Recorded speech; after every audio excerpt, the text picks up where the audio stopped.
Hello everyone, I'm Neha, your happiness coach. Today's video is pretty much the need of the hour where all of us are just running in our lives with absolutely no time for ourselves, not taking care of ourselves, just neglecting self completely. So today's video is going to talk about self-love.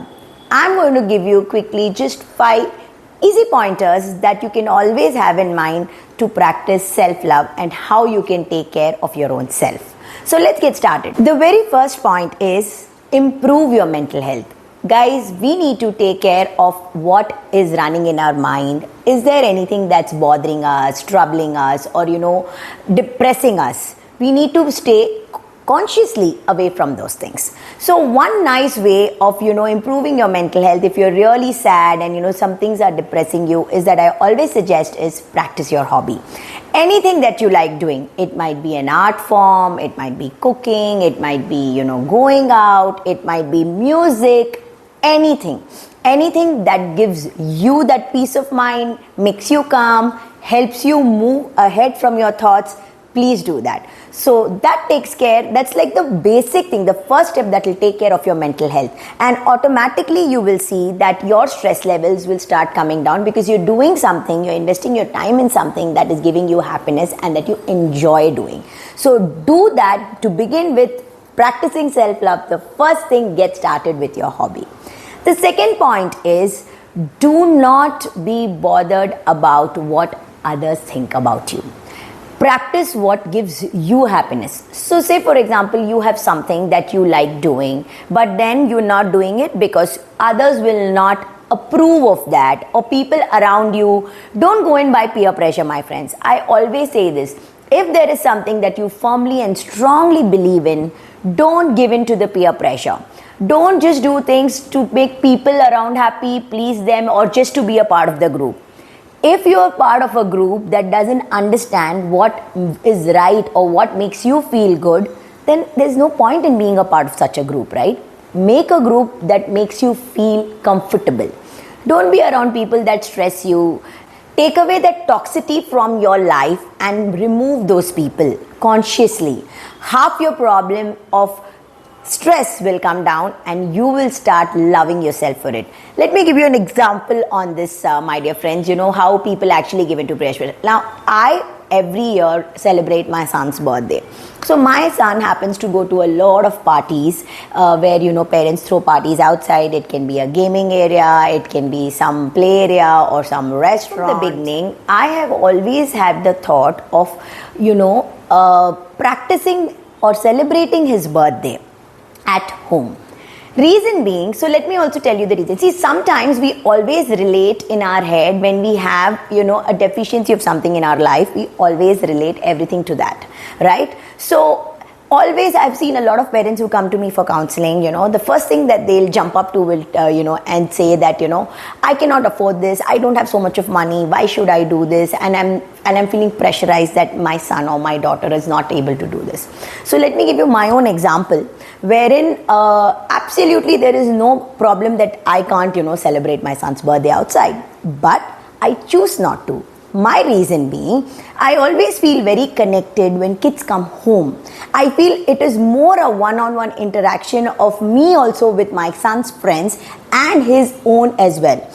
This was the feedback that my son gave after many parties that he has attended. By the time his birthday came, he was like, Mama, we just go, we just sit, we eat, and there are some random games that they give us. If there are 20 kids, only 4 or 5 of us are talking and, at a time, and, nobody's seeing to us, nobody's coming to us, we're just amongst ourselves.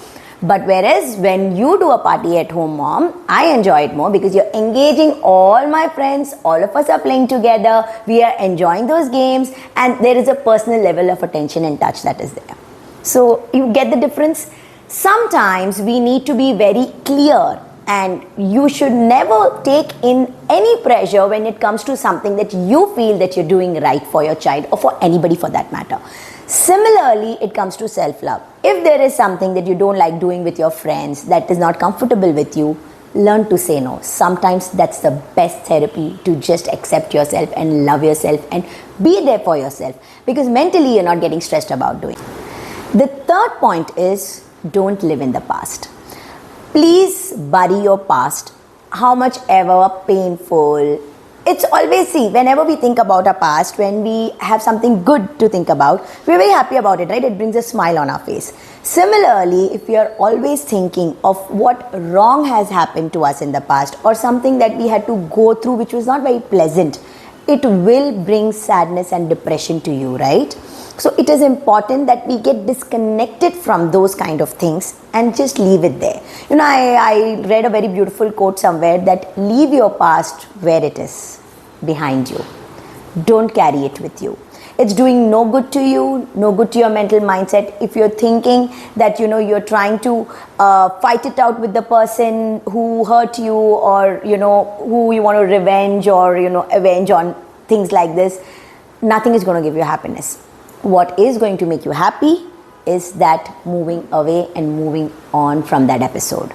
So please erase memories that trouble you and that don't make you happy, so that you can always be happy from within and there's nothing that can bother you on your head. Fourth point is read or listen to music. This as an activity helps you calm your nerves and think about yourself deeply. It makes you, it's a form of, if meditation is not like your type, a lot of you don't want to do that, are not able to focus in terms of doing that and bring your mind to control. I always say listen to some soothing music, or any music of your choice. It can be anything. You like Bollywood, pop, Hollywood, anything that works for you. So make sure you're doing that. Or reading. I would suggest, if you can read any kind of holy books, that if they really, interest you. Otherwise, any form of book reading is fine. They say books are man's best friend. Sometimes that really works. It will make you, kind of get an idea of a lot of things, exposure of things around you, and plus really keep you all to yourself and help you practice that peace. And my last and my final point, the fifth point, is spend time with yourself. Make sure in a day you have that me time. You should spend some time with your own self every single day. Make yourself available, pamper yourself. It is not always about making people around you happy, running behind them, doing this for them, doing that for them, making them feel special. Make yourself feel special. Practicing self-love is a form of art that a lot of people don't understand today, but it is important. We need to take that time out for ourselves. It can be anything. Say for, like for example, I'll give you mine. For me, every day my me time is when I'm in the morning sitting with my hot cup of tea every day. Once my son is off to school and, my husband is gone for work, that half an hour, I take my cup, I'm sitting with my cup of tea, and please do not have your phones with you. Very important point, because that is your me time. Because again, when you're going to sit with your phone, you're only going to keep scrolling and again reading some feed, some negativity and everything. No, just, kind of have it as a meditation. That's for me. That works for me. I don't have my phone around. So when you're having that me time for yourself, do not have any distractions around you. Just spend that time. Think what went well for you during the day, or what is that you want to do. Think about yourself. What is that you're liking? What is that you're not liking? Only when you are spending that time with yourself, you will know how to make yourself happy. You will know how to keep yourself happy. Because you're not spending that time, you don't know what to do with your own self. I hope these pointers really helped, and please give it a try. Do let me know how it kind of worked with you and you were able to follow at least even 2-3 of them to practice your self-love. I will be the happiest. So do share your feedback in the comment section and let me know how you like the video and what more you would want me to talk about, so that we can together make an effort to make a happier self. So let me know how it worked. Until then, it's me, Neha, saying bye.